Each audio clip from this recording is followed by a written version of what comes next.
what are the principles of men communicating attractively to women? So we have broken down the flirting process. Let's see if I can do this. It's been a long time since I've had to get out there and do this. The first piece is... Massive lad. So the first piece of it is just interest that we think about. And let's pretend that you're in a bar or something. What we're trying to avoid in this stage is I have to go to the bathroom. I'm just bored of you. And so when we're talking about this is the playful stuff that we mentioned. It's a lot of the things with what do you do, where you're from, finding ways to be interesting. This isn't sexy necessarily. This isn't I want to hook up with you. It's just I want this interaction to continue. The second piece that I think a lot of guys skip out on is having genuine standards. When you receive a letter from Harvard University that you've been accepted, it feels wonderful. When you receive a letter from the community college that takes 100% of the people, it doesn't feel good. And the truth about dating, like it or not, is that we often date people to affirm things about ourselves. So when you have no standards for this other person and they feel like they could have been anyone, like truly it was their shape that attracted you to them, it doesn't generate any sort of interest in you. But if you're indicating through interaction, for instance, if you're out at a bar or a club and somebody is rude to a waiter or waitress or bartender, you go, oh my God, I can't stand people who do that. If I were, I don't care how beautiful or fun or sexy you are. Like when I see that kind of behavior, it's a total turnoff. Just as an aside in a conversation, that's communicating to the person that they care about my personality, right? And now the thing is, you want to have genuine standards. So this is easier for people who have dated and who have had, perhaps dated someone they were very attracted to, who had personality traits that they didn't really like. If you can go through your history and ask yourself, what are the things that really do attract me to people that are not sexuality or, shape-based things? What are the things that make me repulsed? And list those out and find ways to incorporate those into conversation. For instance, I have most enjoyed my relationships with women who were incredibly affectionate. So when someone early in an interaction says, I'm a hugger, I go, oh my God, I'm going to love you. Like I'm the same way. I can't stand people that just want to touch on the shoulder, say hello, or high five every time. And that communicates to them that there are things that I am selecting for, and you actually are within that category. Now, it is crucial here this is not a strategy to fake, right? If you're just saying these things and really no, you just have the shape and the look, it's not going to work nearly as well. And it's also just not good for you. You're going to wind up in the relationship that sucks. And then the last piece is sexual tension. And I think this is the part that is probably most uncomfortable for a lot of guys, is being able to sit in a sexually tense scenario, which might be lingering on eye contact with someone, interaction with a smirk on your face. It might be dancing close without having to crack a joke. Being able to manage that sexual tension while sometimes relieving it with that playful push-pull stuff does not come natural to most people. They try to escape it as soon as they feel it, and therefore they're never sitting with that building any discomfort's sort of intrigue. hard. Oh yeah, and it is tense. It's this in between stage of, do you like me? Do I like you? Are we going to kiss, or are we just looking into each other's eyes? And being able to hold that and enjoy that is something that we talk about. It takes some time to develop, but there are some things that you can do. So, for instance, most people, if they go on a date, say you match someone on Tinder or Hinge, they'll go to a bar, they'll sit down on opposite sides of a booth, talk about work, and then at the end of the night, well, hope you had a good time, and there's been no sexual tension built. Versus if you go to the bar, you say, hey, let's sit over here. You sit at the bar. While you're communicating with them, you put your hand on their hand. When they make a joke, you say, I love that. You give them a hug. You hold their arm while you're telling a story to demonstrate what somebody did.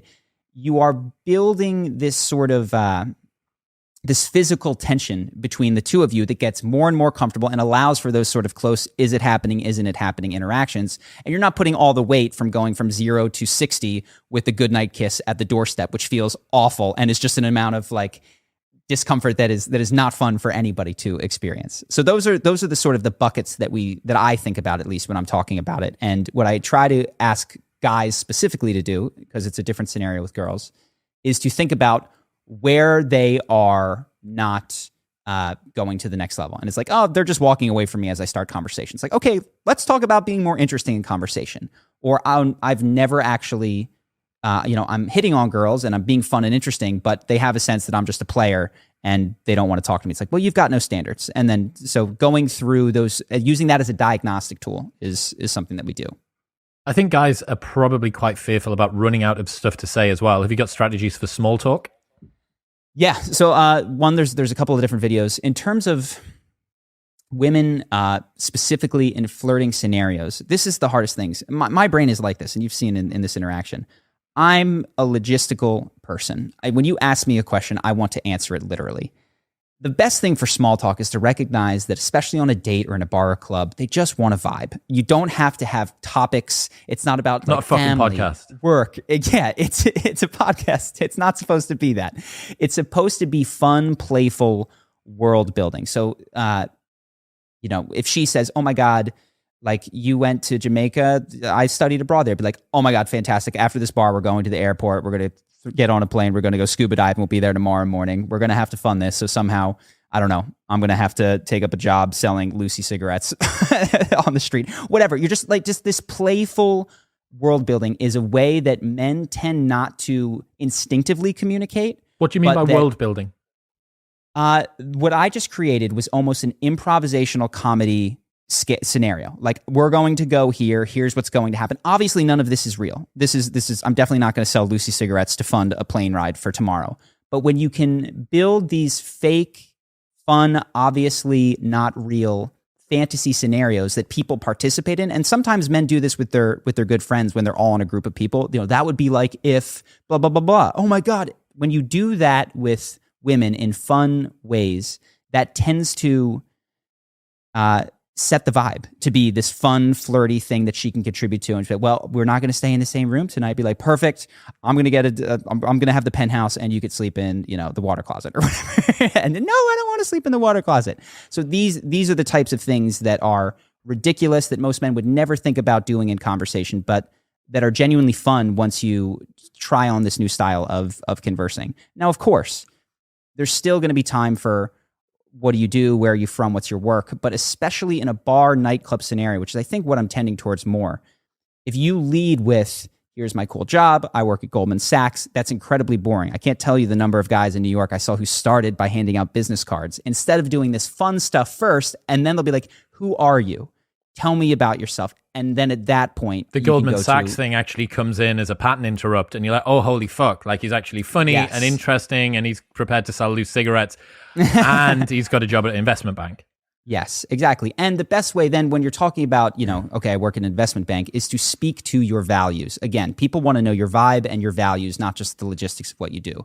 So if you say I work at Goldman Sachs, a much stronger way is to think, well, what drove me? Hopefully it's not just a sense of greed, but I grew up poor and I always wanted to be able to take care of my mom and family. So I don't want to be an investment banker for the rest of my life, but it's helping me to one day buy a house for my mom. Like that, if true, so attractive, so much more engaging than I'm a banker at Goldman Sachs. So if you're setting a vibe or sharing your values, those are two very strong modes of conversation to be in compared to just answering questions logistically, honestly.